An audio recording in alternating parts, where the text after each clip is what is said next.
On this bend of the Missouri, somebody said, we're going to make a door where there isn't one. Not a bridge of iron, a free state port, a place where you could step off a boat on the Kansas side and not be claimed by Missouri's slave laws. Quindaro. Then the river shifted, the money shifted, and the map tried to forget. What's left now is stone in the brush and people who won't let it disappear. This is That Doesn't Make Sense. I'm Michael Porter. Today, Quindaro, saving a free state port.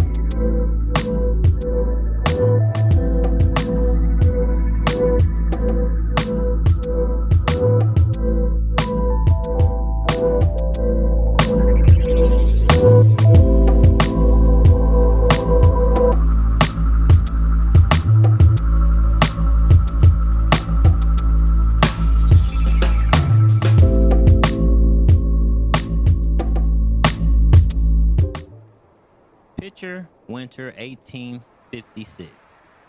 On the Kansas side, free state. Across the water, slave Missouri. A group of abolition-minded town builders and Wyandot leaders are standing on the bluff looking down at the Ice River. They've got two problems and one idea. Problem one, Free Staters coming into Kansas need a safe landing spot that isn't going to hand them right back to Missouri. Problem two, freedom seekers on the Underground Railroad need a quiet port someplace close enough to slave territory to reach, but far enough to claim you can't take them back. Idea, put a town right there. They name it for Nancy Quindaro Brown Gundry, Wyandot. Married to Abe Lard Gundry, known for helping people get across. Quindaro itself is read as bundle of sticks or strong together, a name that already sounded like community. Within months, boats are tying up. By 1857, Quindaro has a wharf, warehouses, boarding houses, stores, and about 1,200 people at its height, which is big for a brand new river town. This is not a rumor town. This is an I can see the goods unloading town. This is the part that doesn't get said enough. Quindaro was a strategy. It was placed there to break Missouri's hold on the river corridor and to give the Underground Railroad another mouth to breathe through. You can't tell this story without saying John Brown. So let's say who he was. John Brown was the man who looked at slavery and said, nah. He rides with his sons in Bleeding, Kansas. In the mid-1850s, he is ready to fight pro-slavery forces with guns, and in 1859, he'll try to snatch the federal armory at Harper's Ferry to arm enslaved people. That raid fails. Brown is hanged, but in black churches and in free state towns, he becomes a martyr, a symbol of somebody was actually willing to die to end this. So it makes sense that in 1911, 50 plus years after that first rush at Quindaro, black Kansans and allies put up a John Brown statue right there above the town site. Not because Brown founded Quindaro, but because Quindaro and Brown were telling the same story. Missouri can be slave. Kansas doesn't have to.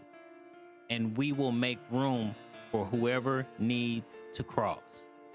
It's like they were saying, we remember what this ridge was for, even if the river forgot. Freedom isn't real if there's no school. So right after the war, in 1865, they start what becomes Western University, often called the first black college west of the Mississippi, right above Quindaro. This is where freed people, their children, and Black Kansas could actually get trained in ministry, music, teaching. For a while, you have this beautiful stack. Port, town, Black college, John Brown looking over it. A literal landscape of resistance. Then the currents changed. The railroad and the river trade were moved, and Quindaro's business slips. In 1862, only a few years in, the Kansas legislature strips the town charter because of debt. People leave for Kansas City, for Topeka, for Wyandot. The bluff stays. The stones stay. The memory fades. Jump to the 1980s. A landfill is proposed in the area. Folks in KCK say no. You can't just drop trash on Quindaro. Archaeologists come out. They start moving brush and taking pictures, digging, and suddenly Quindaro isn't a rumor anymore. It's walls, wells, foundations, 100,000 plus artifacts. It's a town you can touch. That's when Save Quindaro became a real thing. Church folks, especially Allen Chapel AME, which owns a brick chunk of the site, local historians, school teachers, all start pushing. Mark it, protect it, tell it. The federal government listens. Slowly. In 2002, Quindaro ruins, an Underground Railroad site, go on National Register of Historic Places. In 2019, Congress designates the Quindaro Town Site National Commemorative Site, a big recognition, but not quite a full park. 2023 to 25, with backing from Kansas and Missouri delegations, the National Park Service signs off on National Historic Landmark status. The good stuff, the tier that helps with grants and national interpretation. KCUR, Yahoo, and the Kansas City Magazine all cover it as, finally, Quindaro is getting attention. But KCUR also said the quiet part. You still can't really get down there. The stones are there, but the public path isn't. Recognizing it on paper isn't the same as footsteps on the site. Preservation needs money and a quarterback.